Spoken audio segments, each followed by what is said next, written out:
국회법 개정안 재임 무산 이후에 지금 여야 관계가 냉랭합니다. 현 전국 상황 김 의원께서는 어떻게 보고 계십니까? 아마 국민도 혼란하실 거로 생각하고요. 한마디로 난장이라고 생각합니다. 예. 대통령과 정부 여당이 체면을 불구하고 안면을 몰수하고 민낯을 드러내고 싸우고 있는 형상인데요. 예. 무엇보다도 대통령께서 자신과 다른 정치인들 또 정당에 대해서 적의를 벌여야 된다고 생각합니다. 네. 그리고 지금 경제난, 메르스, 가뭄 이런 걸로 국민들이 속이 타들어가고 있지 않습니까? 네. 이것은 여야 정치권이 국민에 대한 예의가 아니다 이렇게 생각합니다. 네. 지금 새정치민주연합이 이 국회 본회의에 불참한 이 이후에 새누리당이 여당 단독으로 지금 61개 법안을 모두 가결 처리하지 않았습니까? 네. 야당은 지금 당분간 국회 의사 일정 협의가 어렵다. 물론 여당의 지금 협상 파트너 문제가 어떻게 될지 모르기 때문에 그런 입장도 있겠습니다만 여야 관계는 좀 어떻게 될 것으로 내다보고 계십니까? 우선 참 희한한 일이라고 생각합니다. 대통령께서 먼저 정쟁을 유발하고 국회의 발목을 잡는 희한한 정치를 경험하고 있고요. 여당이 약속을 깨고 야당을 자극하는 공수교대가 된 그런 정국이라고 생각합니다. 네. 그래서 대통령이 유승민 대표를 같이 칭하면서 배신의 정치를 심판하자 네. 이렇게 이제 말씀을 하셨는데 예. 결국 국민들은 대통령의 이런 증오와 분열의 정치를 심판하게 될 거라고 생각합니다. 네. 오늘부터 7월 임시국회가 시작됩니다만 지금 관건은 역시 추가 경정 예산안 편성안 처리가 되지 않을까 싶어요. 지금 정부에서 내놓은 게 11조 8천억 규모인데 유승민 원내대표는 추경은 타이밍이 굉장히 중요하기 때문에 20일까지는 국회가 심사를 마쳐야 하지 않느냐 이런 주장인데 새정치연합은 보니까 부족한 세금 메우는 세입 추경 또 사회 간접 자본 추경은 삭감해야 한다 이렇게도 맞서고 있어요. 추경안에 대한 이런 여야의 입장 김 의원께서는 어떻게 지금 생각하십니까? 지금 이 상황에서는 분을 사게 해야 된다고 생각합니다. 야당은. 예. 그리고 국민을 생각하고 지는 것이 이기는 것이다 이렇게 생각하고 이게 대처해야 된다고 생각합니다. 예. 이 추경이라는 것이 어떻든 메르스 사태 이후에 경제난을 겪고 있는 국민들을 위한 것이기 때문에 네. 정부 여당만 생각하면은 분을 사길 수가 없지만은 네. 그럼 여기서 야당 지도부가 유연한 생각을 가질 거라고 생각하고 추경은 어떻든 통과시켜줘야 된다 그렇게 생각합니다. 20일까지는 처리할 수 있도록 야당도 협조를 좀. 20일까지는 모르겠습니다. 네. 이게 타이밍이 중요하고 이렇게 시급한 상황이라고 하면은 네. 대통령이 이렇게 정쟁을 유발하고 원내대표 문제로 인해서 국민들을 이렇게 걱정하게 해서는 안 되지 않겠습니까? 네. 그러나 우리 야당이 어른스럽게 대처해야 된다고 생각합니다. 네. 야당이 어른스럽게 대처해야 한다. 처음 들어본 말인 것 같습니다. 제가 진행하면서. 이번 7월 임시국회에서 지금 이른바 성완종 특검도 지금 핵심 쟁점이 되고 있는 것 같습니다. 예. 그런데 야당은 지금 별도로 특검법 만들어서 이 특검 실시하자 이런 주장인 반면에 여당은 이미 만들어 놓은 상설특검법이 있는데 왜 또 별도로 특검 만들어서 실시하려고 하느냐 그렇다고 효과가 있겠냐 이런 지금 주장을 해서 계속 평행선 달리고 있어요. 네네. 어떻게 생각하세요? 이 부분에 대해서는?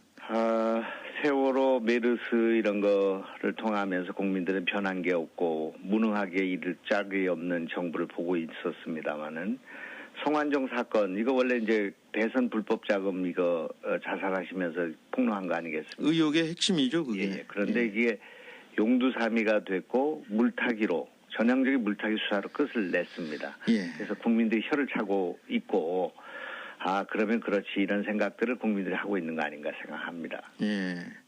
특검은 별도 특검이 꼭 필요하다고 보십니까? 아니면 상설 특검으로 가야 된다고 보십니까? 특검을 하지 않고 예. 상설 특검을 해가지고는 이 문제를 해결할 수 없다고 봅니다만은 예. 이것도 아마 여당이 아주 완강한 저항을 하게 되리라고 생각합니다. 네. 저항을 하게 되면 상설 특검으로밖에 갈 수밖에 없을 거다 이렇게 보고 계시군요. 그러니까. 그래서는 안 되는데 하여튼 예. 좀 비관적인 전망을 하고 있습니다. 네. 지금 이 같은 당의 이상민 법사위원장이 이 국회법 개정안의 또 다른 형태인 이른바 박근혜법을 곧 발의하겠다 이런 입장을 밝혔더군요. 네네. 이 청와대는 대통령 이름을 법안에 함부로 붙이는 건 옳지 않고 또 박 대통령이 의원 시절에 대표 발의한 법안도 아니고 공동 서명한 국회법 개정안인데 이걸 박근혜법이라고 부르는 게 이게 과연 옳은 것이냐 참 이렇게 주장을 하고 있는데 예, 이거 뭐 아마 발의를 한다고 할지라도 네. 다수 여당이 대통령의 신여로 전락을 한 상황인데 이게 예. 통과가 되겠습니까? 아, 그렇지만은 네. 얼마나 이게 궁색한가, 대통령이 얼마나 궁색한가, 또 여당은 얼마나 좀스럽게 보일 수 있는가 하는 것을 보여주는 그 해프닝 같은 일이라고 생각하고요. 네. 참 측은한 일이라고 생각합니다. 네. 글쎄요. 토시 하나 틀리지 않고 법안을 발의하면 참 이게 어떻게 될지 좀 네. 궁금해집니다.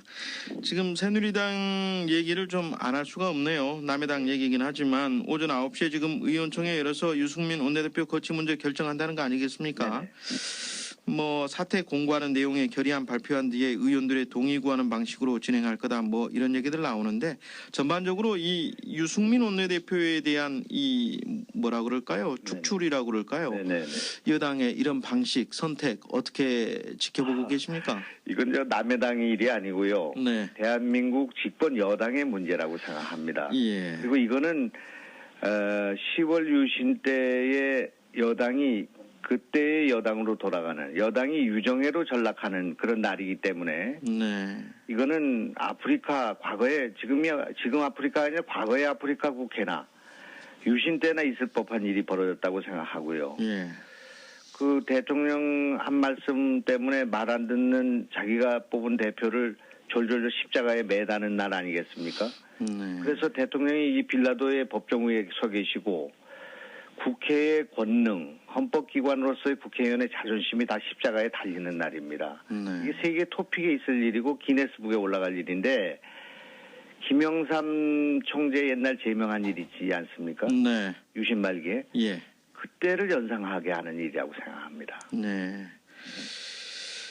그런 연상을 또 하고 계시군요. 당내 지금 현안도 좀 여쭤봐야 되겠습니다. 이종골 원내대표 역시 지금 리더십 도마 위에 오르고 있는데요.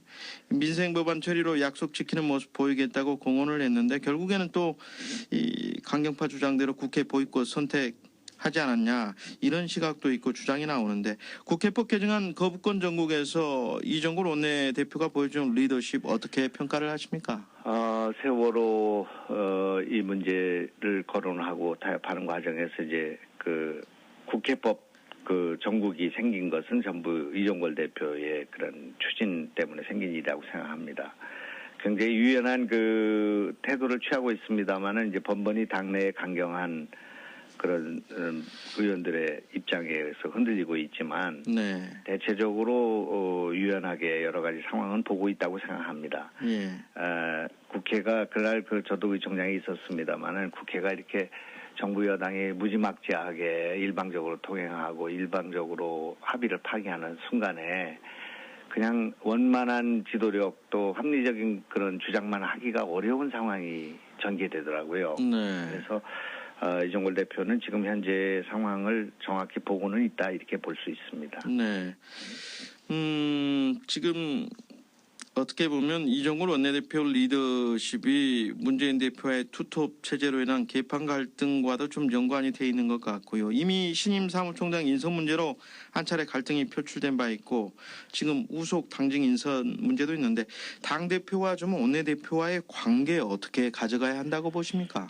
당대표도 원내대표든 또 혁신위원장이든요. 네. 지금 당을 지금 이끌고 계신 분들이 우선 우리는 여러 가지 강변을 하고 있습니다만은 국민들은 여야 할 것 없이 개파 정치를 하고 있다 이렇게 보고 있습니다. 네. 또 개파 패권이 있다.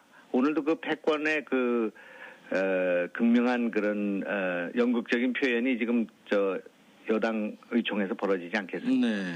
그래서 국민들은 이 개혁을 개파 정치를 타파해야 된다. 그리고 이 패권 정치는 안 된다. 그런 생각하고 있는 거 아니겠습니까? 네. 네. 그러기 때문에 지금 이것을 타파하는 것이 개혁의 시발점입니다. 혁신의 그 내용이 돼야 되고요. 네. 그래서 지금 제가 볼 때는 그 여야 당 안에서 계파 정치의 불이 포를 타고 있습니다. 네. 그리고 제 눈에는 야권 분열이 시작됐습니다, 이미. 예. 그러니까 호남에서 불이 호화를 타고 있고요. 네. 그래서 이거를 극복을 못하면은 예. 총선에서 승리가 어려운 상황 아니겠습니까? 네. 그러면 문재인 대표는 물론이고 우리 당의 진로는 아주 어려운 지금 상황에 처해 있다. 네. 절박함을 인식해야 된다 생각합니다. 예. 그래서 이 분당을 막고 이 탈당을 하느니 뭐 분당을 하니 신당하니 이런 뺄셈을 가지고는 총선의 승리는 어려운 거 아닌가. 예. 그러니까 호남의 그 문제 당 안에서의 계파 정치 타파를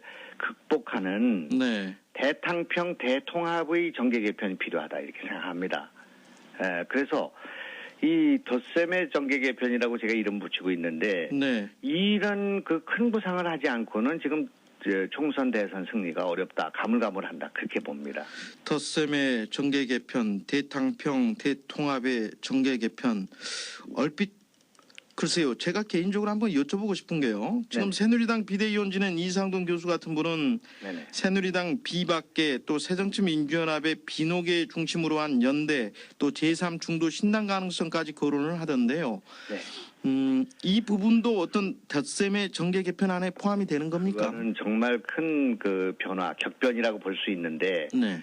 정치가 그런 것을 할 수 있는 리더십이 없고요. 예. 또 그것을 하기에는 비현실적이죠. 지금 이제 그 상상은 할 수 있는 일입니다만 네. 그렇게 되려면 대선거구제, 중대선거구제의 개편이 있어서 네. 다당제가 가능한 상황이 되는데 양당제가 지금 고착돼 있는 거 아니겠습니까? 네. 그렇기 때문에 네. 불가능하고요. 예. 지금 우선 필요한 것은 당내의 계파 정치를 타파하기 위한 대탕평이 필요하고 네. 또 지금 호남에서 타고 있는 그 분열의 씨앗들을 하나로 묶을 수 있는 네. 또 지난번 선거에서 지방자치 선거에서 우리 호남에는 14개인가 15개의 무소속이 당선됐습니다. 그랬죠. 예. 그래서 이런 그 밖에 나가 있는 당내의 균열, 이 크레버스를 메꾸는 네. 그리고 지금 천정배, 정동영 등등 이게 우리 당 하나로 있어야 될 사람들 아니겠습니까? 네. 그게 이제 우리 당에 대한 불신과 또 이 우리 그 계파 정치에 대한 불만 때문에 호남이 우리한테 등을 돌리고 있는 거 아니겠습니까? 네. 이제 뭐 다 돌렸다기보다 일부라도 돌려 있는 이 상황을 극복하는 우선 좀 가까운 데부터 다 통합하는 그런 노력을 해야 네. 그래야 이 지금 총선이 그 승리 가능성이 생기지. 네. 지금 이런 문제가 그대로 있는 가운데 뭔가 혁신이니 뭐니 뭐 우리가 좋은 얘기 많이 해도 네. 국민들이 받아들이지 않는다 이겁니다. 그러니까 새정치민주연합의 혁신위원회가 어제도 뭐 계파 대립의 진원지가 된 최고위원회 폐지하겠다, 당 사무총장직 없애겠다, 네네. 뭐 이런 혁신안도 필요하지만 그보다는 무소속 천정배 의원 같은 이 호남을 좀 끌어안기 위한 구체적인 노력이 필요하다 이런 말씀이십니까? 그것까지 더 포함해야 되고요. 네. 우리가 이제 적이 아닌 사람 다 동지입니다. 또 좀 감정도 상해 있고 뭔가 같이 일하기 어려운 여러 가지 요소는 갖고 있지만은 네. 우리가 크게 생각해야 된다고 생각합니다. 지금 우리가 생각해야 될 것은 3년 후에 정권 교체해야 되는 거 아니겠습니까? 네. 거기서부터 역순으로 생각해서 총선 이겨야 되고요. 그리고 총선을 이기기 위해서는 지금 현재 우리가 박근혜 대통령만 욕할 게 아니라 네. 우리 당에 우리 모두가 다 이런 것을 다 저기를 내려놓고 네. 계파 정치의 이런 분열의 그런 정치를 내려놓고 누구를 비난하는 것이 아니라 내 탓이다라는 생각으로 네. 뭔가 대탕평 대통합의 그런 덧셈의 정계 개편을 하지 않고는 어렵다. 이것도 물론 현실성이 좀 적은 말씀이 되겠습니다만은 방향은 그렇다 이겁니다. 네. 구체적으로 최고위원회 폐지하자, 당 사무총장직 없애자, 그 대안으로 뭐 권역별 네네. 최고위원제를 도입하자 네네. 이런 방안을 제기를 했고요. 그래서 뭐 오늘 2차 혁신안 확정해서 내일 발표할 거다 이렇게 전해지는데 이 부분에 대해서는 어떻게 생각하십니까? 예, 정말 여북하면 이런 얘기를 하겠는가? 혁신위원회가 네. 또 여북하면은 이런 고육지책이라고 생각합니다. 예. 그래서 이렇게라도 해서 어떻게든지 계파 정치를 메꿔보겠다는 생각을 갖는데요. 예. 근데 이제 그것은 제가 말씀드리는 우리가 생각을 바꾸지 않으면 이런 식이라도 해봐야 되겠지만 생각을 바꿔야 된다고 생각합니다. 언제까지 우리가 친노 비노 이런 싸움을 해야 되고 네. 또 무슨 신당을 만드니 뭐 이렇게 얘기를 해야 되고 이렇게 해야 되는가. 이걸 우리 정치를 제대로 세워가지고 국민의 희망을 줘가지고 정권 교체하려면은 네. 우리하고 다른 사람, 다른 생각, 다른 입장 이것을 포용하는 우리 안에서의 변화가 시작이 돼야지 되는 거지. 네. 자기는 옳고 저서부터가 그렇습니다만은 우리 생각은 옳고 또 무슨 친노들의 생각은 알겠습니다. 뭐 잘못됐다 이런 생각을 버려야 네. 이 당이 제대로 된다고 생각합니다. 알겠습니다. 예, 새정치민주연합의 김영환 의원과 함께 이 전국 현안 또 당내 상황에 대한 견해 들어봤습니다. 김 의원님 오늘 말씀 고맙습니다. 고맙습니다.